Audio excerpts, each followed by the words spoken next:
The boy's family was so poor that they couldn't even get enough to eat. Mom and dad don't have the money to pay for his school. He would sneak into the classroom and hide in the back. Did not expect. The substitute teacher today is the cranky principal. The boy began to bow his head in prayer. Just ask the principal to cut him some slack. Collect your things and go. Miss your fancy. No matter how much William pleads, the principal mercilessly kicked him out of the school. But the principal would never have thought the child he gave up. And then you do it all on your own. Saved lives all over the country. And it's a true story. On the way back, William didn't know how to ask his parents for money. Then he found the village hall, crowded with people. His own father was sitting among them. There were 2 timber merchants in the village. They want to buy all the trees in the village, and the price is really high. But the rainy season is coming. If you cut down all the trees, the rain will flood. The whole village will face a food crisis. It's just that most people don't think that far ahead. They all signed the agreement. In the evening, William spoke to his father about the tuition fees. Father had to wait until the rain stopped. Give him money when crops grow in the field, but the rain shows no sign of letting up. In addition, the trees in the village have been cut down. The rain turned into a disaster. Most of the seeds were washed away. Wait until the storm subsides. Then came the endless drought. The field split apart and the crops failed. Now the whole family is struggling to survive.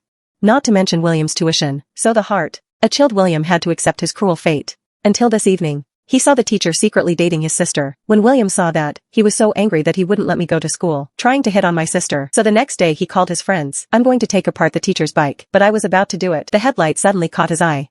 There are no batteries on the bike. Then how did the lights come on? It took him a long time to understand. It turns out that the wheels turn the generator on the bike. William thought immediately. Some time ago, I found a pump in a junkyard.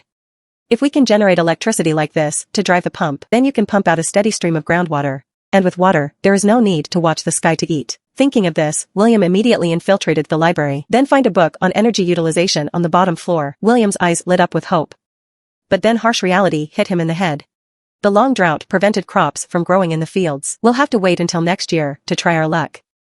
But the family had little food left. It's not gonna last that long. In desperation, father had to strip the tin from the roof. I was going to sell it at the market and buy food. But as soon as they reached the city, they faced a new crisis. Because the government turned a blind eye to the famine, the grain store owner began to raise prices from the floor. People are waiting for food to save them, but he raised the price from 24 to over 100. Now even the last hope is gone.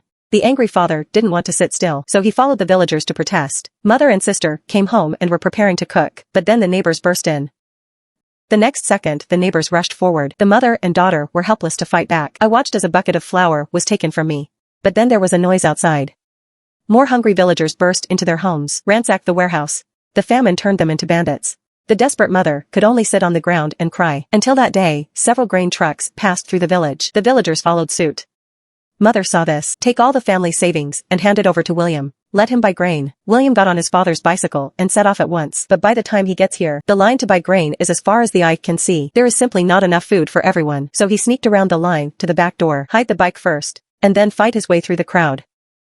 That's how William managed to buy his life-saving food. That night, the family counted what little food they had. Father says if you want to live, only 1 meal per person per day. And then we have people vote on which meal to eat. Mother said she couldn't sleep because she was hungry.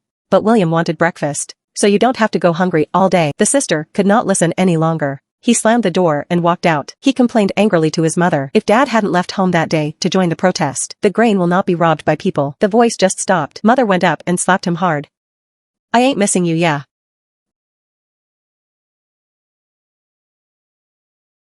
The next day, the family sat down to lunch. There's only dough and wild vegetables on the plate, and each person can only break off a small blob. William stashed away a small piece. I was gonna feed it to the yellow dog. In the evening, William found his sister, said he was working on an experiment. If successful, it could help the village with the drought. But before that, he needs the generator on his sister's boyfriend's bike. When William was gone, her sister was alone in thought. The next day, my sister left my mother forever. She took his letter and burst into tears. In the letter, her sister said she had decided to run away with her boyfriend, so there's one less mouth to eat in the house. His sister left William a present before he left. It's the generator he's been thinking about for a long time. Looking at the machine, William made up his mind. He relied on scientific knowledge to overcome the drought. It didn't take long for all the pieces to come together. William called his friends together to do the experiment. First cut the plastic pipe with a knife, then place on the fire until soft and smooth. This becomes the fan blade on the fan, and then we take the motor out of the radio. According to the knowledge in the book, they finished the final assembly. Then the little friend opened the door to let the wind into the room. And now it's time for a miracle. Everyone was so excited that they were dancing. William's hard work finally paid off. Now all we have to do is build a bigger generator. We can use wind power to drive the pump. As long as there is a steady flow of groundwater, people can grow crops even in the dry season. William took the invention and showed it to his father. Drain the radio battery.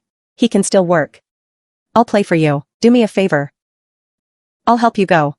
William told his father, if we can make a bigger generator, then we'll be able to pump out the water and solve the drought. But before that, I need to take apart my father's bike to make parts. Did not expect my father to listen to instant rage. He did not believe that a toy alone could provide water for irrigation. And then he pushed William down, just smashed his windmill in his face. Be stern, Feng. William was completely disheartened by his father's incomprehension. He gave up on his dream after that. Can only follow the father's will, till the dry and cracked soil. If there is no water source, you can't grow it, even if you try. There were frequent cases of starvation in the crops. The friends could not stand the hunger and decided to flee to the north. Looking at the pile of parts in front of me, William wondered what else he could do for people.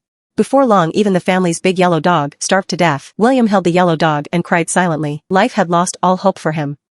It was my mother who finally changed my father's mind. Watching more and more people die in the village, mother knew if she didn't make a change, then their fate will be the same, waiting to die. These words made my father speechless and shed tears. He was finally awakened by his mother. So my father took the initiative to find William, decided to help him realize his dream, to be approved by my father. William couldn't help crying either. Father called on all the villagers to help. They cut the bike open. Then build the support with stakes. Wait until everything is ready. William also hung up the windmill to complete the final assembly. Everyone was nervously hoping for a miracle. I don't know how long it took. As the fan blades are blown by the wind, a clear stream of water finally gushed out. His father took William in his arms with excitement. The whole village went wild with it. Since then, the dried-up land is getting a steady stream of water. It did not take long for fresh green shoots to sprout up in the field. His father told William, perhaps knowledge will take you far, but this windmill will keep you at home forever. When people see him, I remember once there was a boy with a dream. Gives them hope to live. In real life, William also received a full scholarship for this incident. Continue one's studies. Like my father said at the end, God is like the wind. Touch everything. Maybe the wind blowing at you won't bring miracles, but as long as we go forward without fear, it will give us the possibility to create miracles.